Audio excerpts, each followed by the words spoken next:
Well, hi, Ruby. It's your mama, Stacy, and this is the Rose of Sharon Homestead and Ruby the Homestead Adventure Kid. What we are doing today is we are first going to take a little homeschooling trip, right, out to the Mead Wildlife Refuge, which is in central Wisconsin, north central Wisconsin. It's 30,000 acres of public land that has been set aside for wildlife and people to hunt freely, right? We're going to go do some educational things down there. Then we have to come back and we have to pick raspberries because our raspberry bushes are absolutely loaded. We had a little bit of rain, so I was a little concerned because sometimes when you get rain and these are coming to their fullest, it really kind of makes them mushy and yucky. And just look at these bees in here. Look at that little guy working so hard for me here, doing their job. So we got to get out here this afternoon. We have to pick raspberries, don't we, hon? And then we still have to finish processing all the peppers, the cabbage. We've got a big day ahead of us. So why don't you folks come along with us on our little ride today? We're going to try to put some education in here. We're going to put some homesteading education in here and just share our wisdom with y'all, right? Yes. All these people out here, get ready for a fun day, right? Yeah. Well, Ruby, we're here. Here's the observation center, which is only 5 minutes away from our house. The actual part of the Mead Wildlife Refuge butts up to our property. It actually goes quite a ways. It even butts up to my grandfather's property, which is 15-20 minutes away from our house. It's 30,000 acres, so this is really a gem in the middle of the state. You know, my brother-in-law lives in Arizona, and he often comes up here and he says, "You guys do not know how blessed you are to have such a facility and land set aside for public use like this." We are firm believers in private property rights and things like that, but it's also nice to have some things set aside and not touched. Through the Mead, there are miles and miles of trails, logging trails. You can see there's trails going down that way, and that's not even right here. I mean, it's everywhere. There are rivers flowing through it, creeks flowing through it. There are duck hunting places there. I mean, it's just, this is actually the educational center here, so that's why we're stopping here today. We'll take you on a little tour, I guess. Okay, folks, here's a map of the recreational area at the Mead here. As you can see, it is huge. That actually is almost Marshfield there, and this is a span of, I don't know, 30-40 miles, and that's all the land that the Mead has across it. You can see here there's lots of public hunting that goes on, and there's the historical Native American maps, and there's lots of history. And what do you find here, honey? This is where my grandparents live. Yeah, your grandparents live over that way.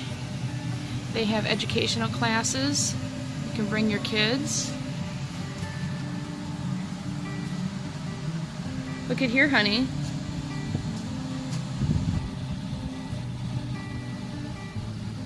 This is, like I said, this is a gem in Wisconsin. We love it here. We are so blessed to live where we live. We got acreage, we got our own property, but we ever want to go hunting on here, fishing, whatever, we can do what we want to do. We can trap here. You can even, the DNR will lease out some of the land if you're a farmer, and you can put food plots and things like that.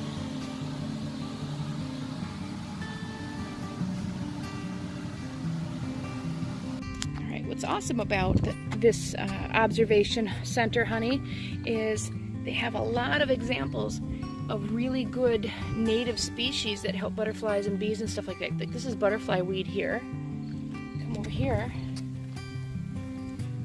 There's that.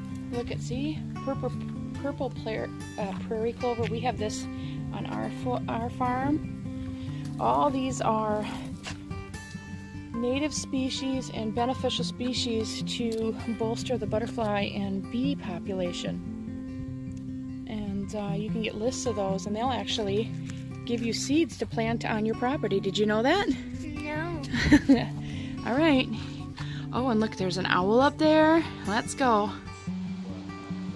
Look at all the animals. Let's go over here.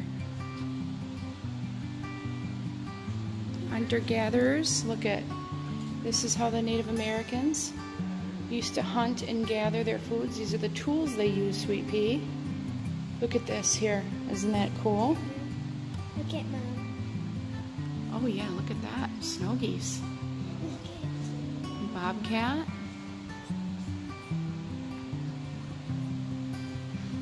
Look at here, Ruby. Here's pottery. Shoes. Yes, so those are moccasins. We're actually going to teach ourselves how to make moccasins from the hide that we get from our deer this year, aren't we? Mm-hmm. That's right. We're going to do some tutorials on that. Yeah. It says the beaver felt hat was a fashion necessary in Europe and over 200 years ago. Felt was made by shaving the soft undercoat of the beaver pelt. Yeah, there was a lot of hats made out of. Look at that, and that's our lumber history in Wisconsin, in the area. What's this? Look at, there's one of the first McMillan mill operated. I don't know what that is. You gotta read, honey. Where do I read? Right here, I would assume. This broken log.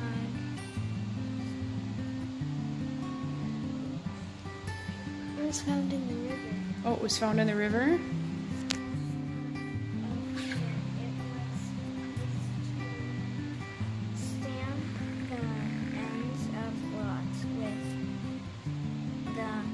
Oh, it's a big stamp. I see. So they used to stamp the ends of logs so that their company name was in it, sweetie. Oh. That's pretty cool. Let's go over here. There's some of the pictures of the classrooms that come out here. Anybody can come. State regulations for hunting, fishing, trapping. Here's another aerial of the observation center. We're right here. As you can see, it's beautiful. Yep. Yep, that's a deer hide, honey. It's so soft. And we are going to be tanning those this fall. Lots of butterflies. Look at.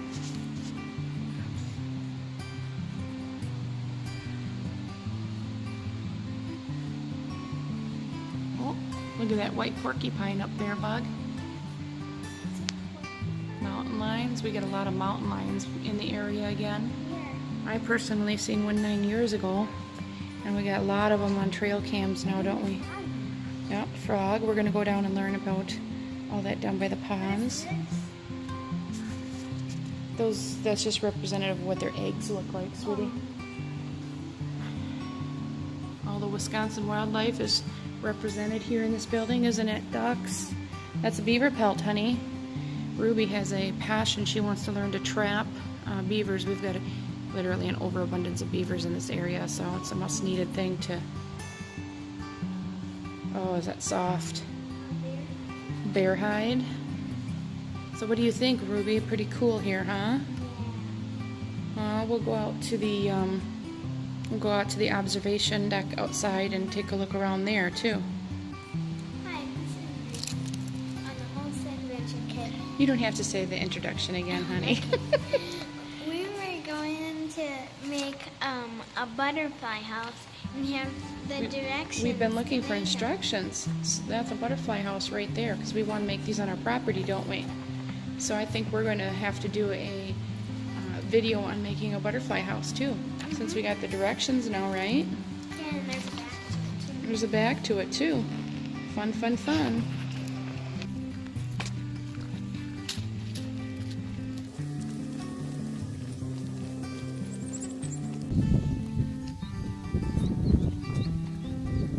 Look at that, Rubes.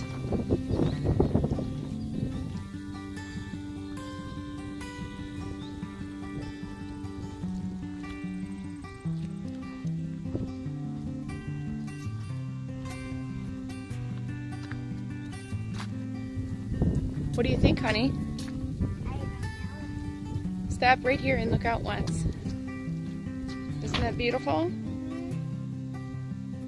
God's handy, artful work, right, Ruby? We should have brought our things. Oh, our binoculars. Yeah. That would have been a good idea. Oh, look it. In there, and the folks probably can't see it, but there's a monarch butterfly on the purple flowers. There's the trail. We're going to walk down the trail, okay? All right, here we go. Look at Ruby. There's a sandbox for little kids. There's a little meeting area here. This is where they do educational classes with public school kids and homeschool kids. Right? Yeah. All right.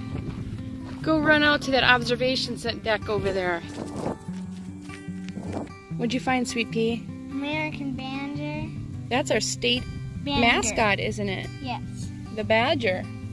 There's lots of those out here. You know, Mama walked up on one of those once. You did? Accidentally, yep. And our Mama's bloodhound that we used to own when we were kids got in a fight with a badger. It lived. Look at all these other animals here.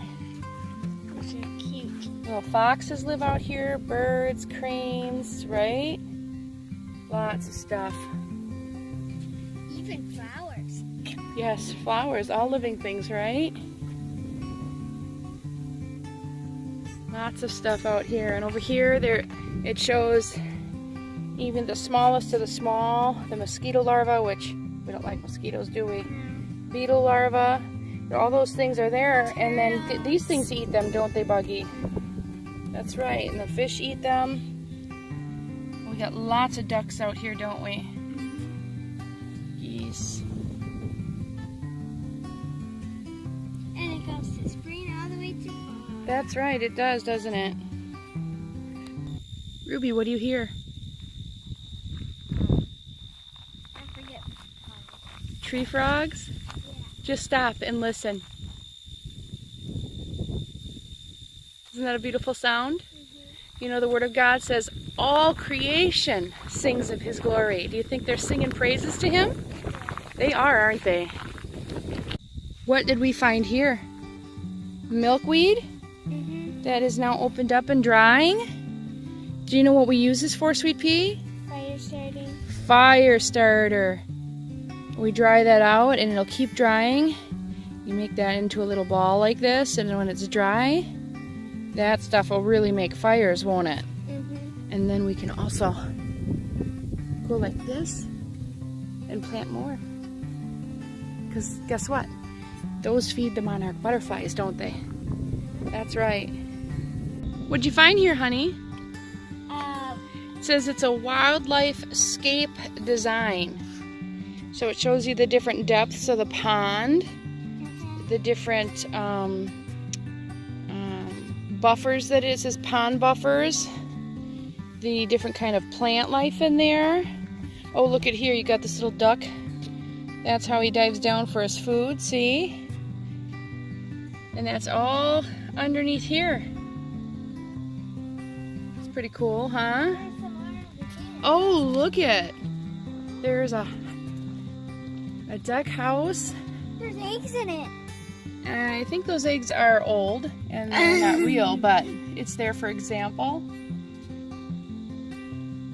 Here they show how they manage everything. It's pretty cool stuff, huh? Look at all these little these birdie houses everywhere. That one's got cobwebs. I don't think anybody's living in there. So Ruby, what do you think about this place? Awesome. It is. A lot of times, folks, Ruby and I go out on the trails by ourselves in the middle of nowhere, and we just forge the trail, don't we, Bug? We do some educational homeschooling stuff in there. We find, what do we find, Ruby? We find beaver houses. Yeah. We find animal dung, which is animal poop, so we can identify different animals' tracks, right? We identify trees, we identify plants, and we just use this land to the best of our ability, right? Yeah.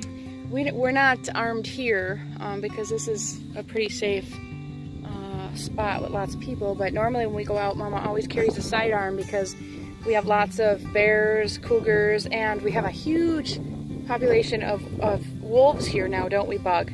What's that thing over there? It looks like a It's black. just it's another observation center. No, it's black.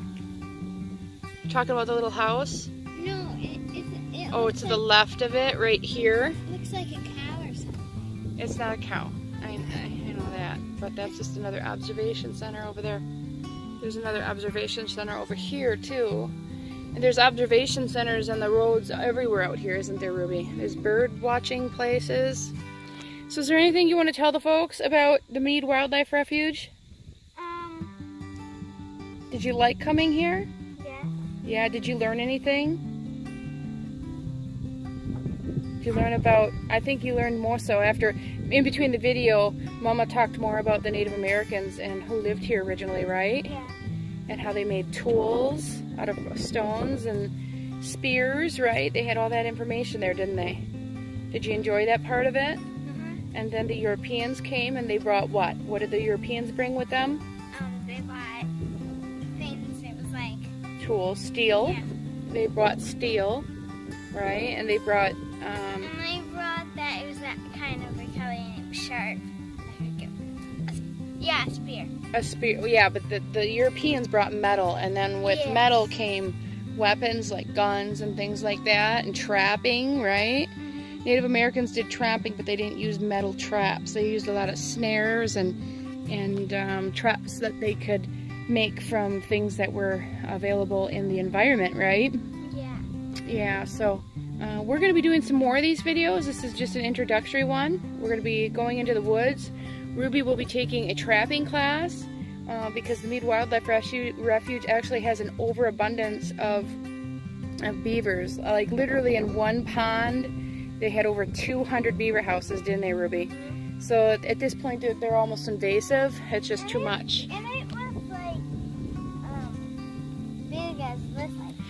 Well, no, it was a lot bigger than this, but per square mileage, they've got it's getting to a bad population. It's overpopulated because nobody's trapping anymore. So it's important for some of us that are living the old ways, right, Ruby? Yeah. To either relearn or keep those wisdoms of trapping and things like that, because human beings worked with the environment for thousands of years, right? Yeah. And human beings and animals, in a sense, work together to keep the environment and the populations under control. And since recent years, since not as many people hunt, not as many people trap, we have an overabundance of certain things, don't we? And what happens when you have too many of one thing, Sweet Pea? Like if there are too many deer and there's not enough food for them, what happens? Then there's not enough room. There's not enough room and they don't have enough food to eat, so they end up starving. They get sick, disease spreads. Yeah, we've got a lot of deer, not as many deer anymore but with the wolves, but we've got some disease issues here in Wisconsin, like CWD. Yeah. Last year, there was barely no deer. Yeah.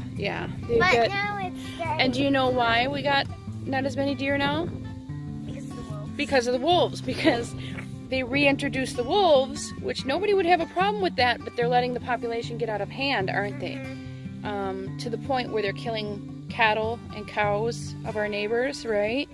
And we believe that everything has a right to exist and be in an environment, but it has to be controlled. Yeah. The wolves in our area don't fear man, do they? They don't fear man because the state of Wisconsin wants to keep hunting them, but the federal government came in and said we can't. So our DNR actually in our state is fighting that right now for the betterment, right, Ruby, so that we can start not eradicating them as a whole, but controlling those numbers. I mean, we don't even go out at night, do we? Ruby's not allowed out at night. We got wolves that come right up to our property, right? And the only reason they fear us is because your mama will shoot, right? Our neighbors will shoot. Technically, legally, we have been told the wolves could be killing our cow, right? And we can't shoot them. But our land property rights say we have a God-given right to protect our food provisions, right, and our land. So we don't put up with any of that shenanigans on our property, do we? Well, folks, we are going to have a little fun here. We're going to enjoy this beautiful creation for about another 30 minutes, and then we're going to go back and we are going to pick raspberries. We are going to do some more food preservation. We got bell peppers and cabbage we got to finish off. I'll probably put those videos in a different one. Do you have anything to say to your folks that watch your channel, Buggy? I don't know. Stay tuned for more educational videos, right? Get your hands dirty. Get them hands dirty, get growing, get raising, and get yourself sustainable. God bless.